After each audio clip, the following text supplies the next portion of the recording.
Voy a hablar de Albert Camus.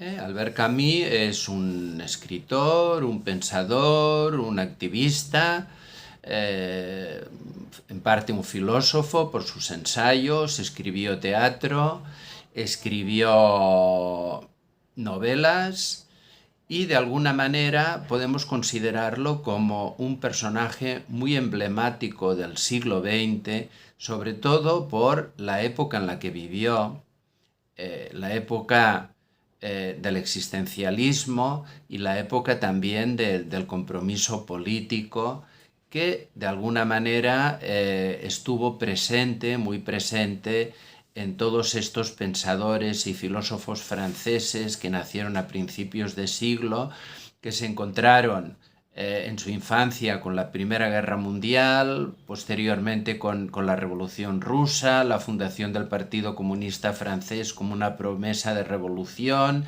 la Segunda Guerra Mundial y bueno, lo que vino después, que fue la moda del existencialismo, ¿no? Albert Camus nació el 7 de noviembre de 1913 en una población de Argelia, lo que se llamaba la Cabilia, donde vivían los Pieds Noirs, los de alguna manera colonos, la mayoría que venían de Francia, pero también de otras partes del sur de Europa, como por ejemplo algunos de España o de Italia, que de hecho era gente pobre, pero gente que se había instalado en la Argelia francesa, ¿no? Y que a partir de esta situación, aunque fueran gente pobre, tenían como unos ciertos privilegios delante de la población árabe argelina, que era la que estaba más machacada, ¿no? Bien, la infancia de Camus fue una infancia, aunque él en parte recuerda pues un poco la alegría de lo que es la infancia, a pesar de la pobreza, en un lugar que no dejaba de ser un lugar relativamente natural, ¿no? Aunque su padre había muerto en la Primera Guerra Mundial, vivía con su madre, su tío y su abuela, que era una persona muy amargada, una persona muy violenta, una persona analfabeta que imponía una ley del silencio y se hacía obedecer a golpes. Esta era la abuela paterna, mientras que su madre era una persona muy inhibida, con muy poco carácter, que asumía con cierto sufrimiento esta infancia, digamos, que le tocó vivir a Albert, ¿no? Albert Camus. De hecho, fue un estudiante muy brillante, participó en actividades teatrales, entró en la Universidad de Argel, donde estudió filosofía y donde hizo la tesis doctoral sobre el neoplatonismo y Agustín de Hipona, ¿no? Luego se trasladó a Francia, estamos hablando ya de la Francia ocupada por el nazismo, después del pacto del gobierno de Vichy.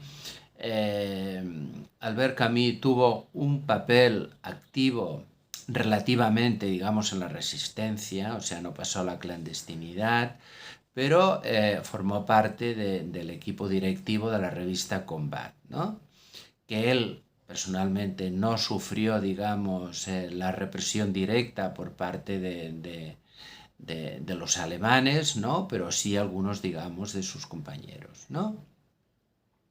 Bien, después ya acaba la Segunda Guerra Mundial, empieza la moda del existencialismo, cuyo representante más reconocido era Jean-Paul Sartre, que era una persona que ya tenía un prestigio anterior en la época de entreguerras, algo mayor que Camus. Camus, como he dicho antes, nació en 1913 y Sartre en 1905. Sartre había escrito El ser y la nada, La náusea, que un poco representaba pues este espíritu del existencialismo que, vamos a ver, en parte era una corriente filosófica que venía sobre todo representado por Sartre, ¿no? Y su compañera Simone de Beauvoir, que, bueno, filosóficamente quizás no fue muy consistente. La obra filosófica fue, como he dicho antes, El ser y la nada, también influenciada por el método fenomenológico, por Heidegger. Pero el año 1945 Sartre dio una conferencia que luego se transcribió, que se llamaba El existencialismo es un humanismo, ¿eh? Con lo cual quería cortar con este aspecto nihilista, digamos, que comportaba el existencialismo, ¿no? O sea, esta vida sin sentido que había representado sobre todo en su novela La náusea.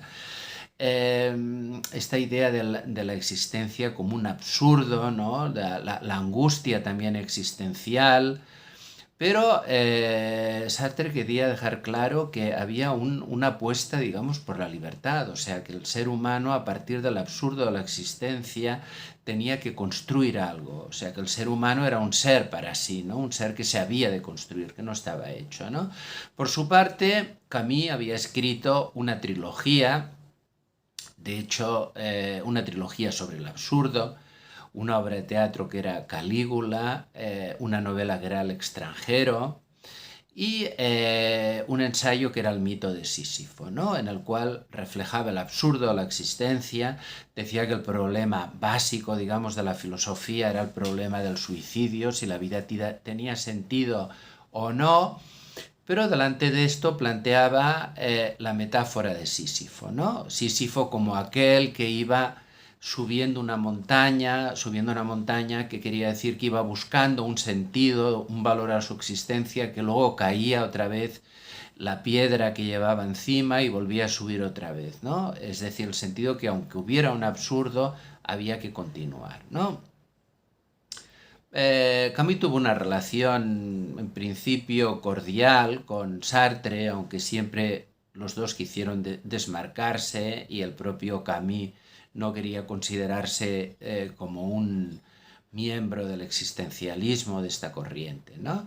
Pero poco a poco aparecieron los conflictos, sobre todo porque la segunda trilogía que escribió Camus, a principios de los 50, una obra de teatro que eran Los Justos, una novela que tuvo mucha resonancia, que fue La Peste, pero sobre todo el libro de ensayo que tituló El hombre rebelde. Y lo que hacía aquí Camus era desmarcarse totalmente de la línea de Sartre, de Merleau-Ponty, de toda esta intelectualidad que formaba parte de una revista que había aparecido en la posguerra, que era Le Temps moderne, los tiempos modernos, ¿no? Que a pesar de que eran conscientes, todo este grupo, digamos, que estaba alrededor de Sartre, de lo que estaba ocurriendo en la Unión Soviética, pensaban que se tenía que defender al Partido Comunista Francés y a la propia Unión Soviética porque era la única promesa de liberación en términos reales que habían contra el enemigo principal, que era el capitalismo, ¿no? Bien, El hombre rebelde proponía Camus la rebelión contra la revolución. Era una crítica muy radical al comunismo, a lo que estaba sucediendo en la Unión Soviética y a la propia promesa de una revolución futura. Frente a esto, ¿qué es lo que contraponía Camus? Pues contraponía el hombre rebelde. Es decir, el hombre que, a pesar de saber que no había un futuro, una promesa, digamos, de liberación, sabía que tenía que vivir de manera justa, de manera libre y que tenía que hacer de su vida un acto permanente de libertad y de lucha presente por la justicia. De alguna manera la reforma, ir reformando, pero no tanto, digamos, a partir de la política, sino la política me refiero como institución, como estrategia, como partido, sino a partir de este día a día que tenía que mejorar el mundo. De alguna forma, lo que plantea Camus es una cierta incertidumbre frente a esta certeza de la revolución, del compromiso, la misma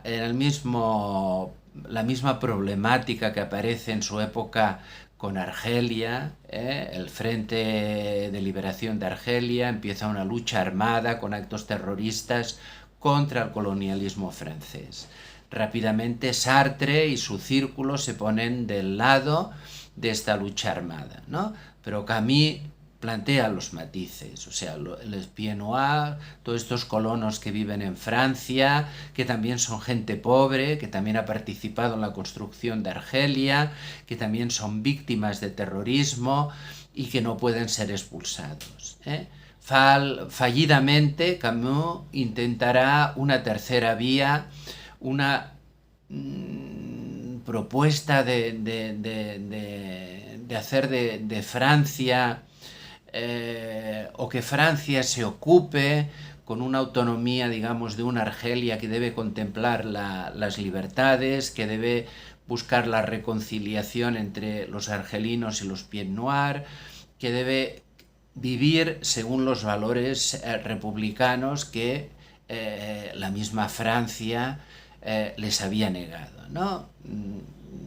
El año 1960